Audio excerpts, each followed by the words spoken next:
кешірім сұраймын, Асқар, сіздің творчествоңызды білмейді екенмін. Бірақ та мына жерден бұл сахна емес. Шындығымды айтайын, мен осы жобаның қонағымын. Асқар бауырымды бірінші рет естіп отырмын, көріп те отырмын. Я шынымен де кішкене өзіңіздің творчествоңыздан бейхабармын. Лирикалық әдемі ән, диапазонды да көрсете білдіңіз.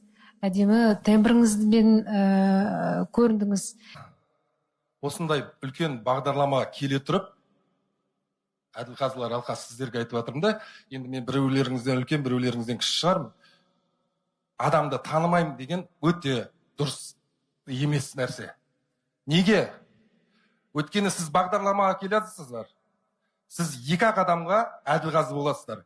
Неужели соның арасында мен кімді Әділқазы болайын деп жатырмын деп, сол балдарды осыған дайындыққа келіп отқан, сіздердің алдыңызға сахнаға шығып отқан адамдардың ютубтан, құдайға шүкір, мына жерде жарты сағат қарасаңыздар да, сіздер сияқты кәсіби музыкант әншілерге және кәсіби сазгерлерге, ақындарға шын айтайын, ренжуім бар, Асқардай азаматты танымадым деген өте ыңғайсыз нәрсе болды.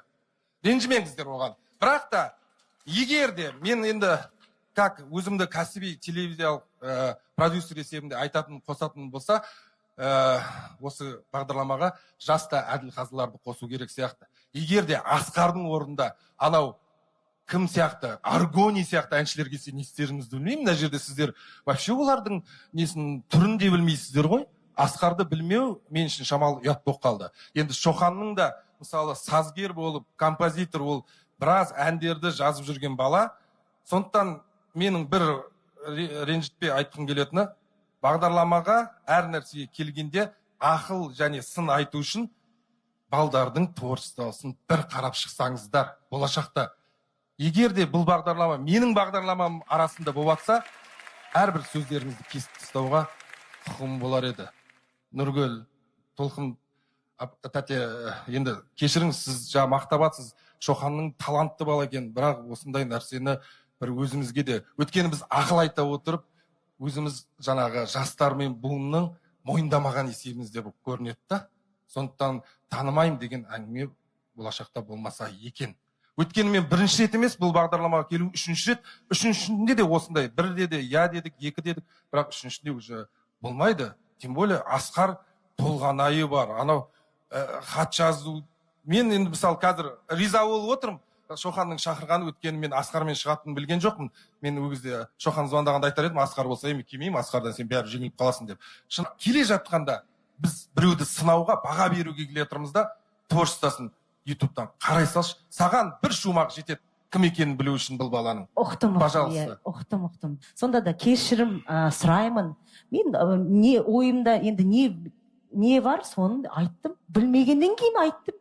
Да, не знаю. Мен Элтон Джон емеспін ғой, бір Майкл Джексон емеспін, бәрі танитын. Ой, рахмет. Бізде қазақта барға жаңағы Мейрамбек Беспаев емеспін мен. Жоқ, неге сен мысалы, міне біздің бір психологиялық жаман нәрсеміз, мен Бесқой деп, Асқар сен осы жерде өзіңді өзің табалап отырсың. Сен Асқар болып тұрғаның, мысалы, толған айың бар, нең бар, сенің кәдімгідей фанатың бар атамыз. Неге сен Мейрамбек Беспаев сияқты болмасқа саған? Соңғы кезде не көрінбедім, или ар жағын бәрі талантыңды ұмыту керек па? Әрине. Егер сендер осындай сахнаға шықтыңдар ма, әрқашанда өздерің жаңағыдай Шоханға да айтқан, мойындама сен Асқарды, сен оны жеңуге келдің деп. Шығып алып, или шоу жасаңдар, или бұндай нәрсеге келіспеңдер, шықпаңдар. Сәлем достар, видеоның соңына да келіп жеттік. Мен сіздерге өте керемет пайдалы ақпаратпен бөліскім келіп отыр. Осы шағын ғана жарнаманы соңына дейін қарасаңыздар деймін, осы видеоны яғни. Мен яғни біраз уақыт болды, мына заказ просмотр деген Инстаграмда парақшаға кіріп, заказ беріп жүрмін. Яғни сіздердің Инстаграм парақшаларыңыз болса, YouTube каналдарыңыз болса, ВКонтактілеріңіз болса, осы әлеуметтік желі парақшаларыңызды дамытқыларыңыз келсе, сіздерге осы парақша бірден бір көмектесетін парақша. Ешқандай алдау, алаяқтық жоқ. Мен өзім біраз уақыт болды осы парақшаға кіріп заказ беріп жүрмін. Сіздерге 100% адал осы парақшаны ұсынамын. Енді мен сіздерге яғни түсіндіре кетейін. Міне YouTube каналдарыңыз болса, яғни видеоларыңызға просмотр қажет болса, міне 1000 просмотр 950 теңге, активный лайк басады, коммент қалдырады, тіркеледі. Егер қаласа, ең бастысы статистикаңыз көтереді, яғни және де міне Instagram парақшаңызда жаңа подписчик керек болса, просмотр керек болса, лайк керек болса, міне осы парақшаға кіріп заказ берсеңіздер болады. Міне подписчиктің бағасы небәрі 1390 теңге, 1000 подписчиктің бағасы плюс 5000 просмотр сыйлыққа. Ең бастысы бұл жаңағыдай живой адамдар, яғни живой оқырмандар, тірі адамдар. Ешқандай бот емес, ешқандай жаңағыдай немес басқа бот, ондай емес. Осындай заказ берсеңіздер болады. Міне просмотрдың бағасы неғұрлым, міне 1000 просмотрдың бағасы небәрі 80 теңге, бірден 20 просмотрға заказ берсеңіз 990 теңге акциямен, бірден 50 просмотрға заказ берсеңіз 2500 теңге.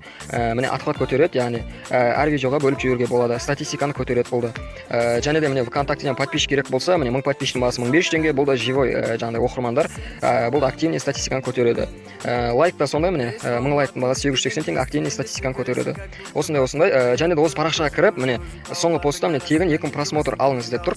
Осы парақшада осындай өзінің жаңағыдай ойындар ойнатылып отырады. Осы шартты орындасаңыз, міне осы шартты орындасаңыз сізге 2000 просмотр сыйлайды, 100% шынайы осы шартты орындап, жаңағыдай тегін 2000 просмотр алсаңыздар болады. Сол міне осы парақшамен сіздерді таныстырғым келді, яғни өте сенімді, өте адал парақша, кіріп 100% сенсеңіздер болады, кіріп заказ берсеңіздер болады. Көп рахмет, сіздерге пайдалы ақпарат болсын деп осы шағын ғана жарнаманы ұсынып отырмын. Көп рахмет, сау болыңыздар.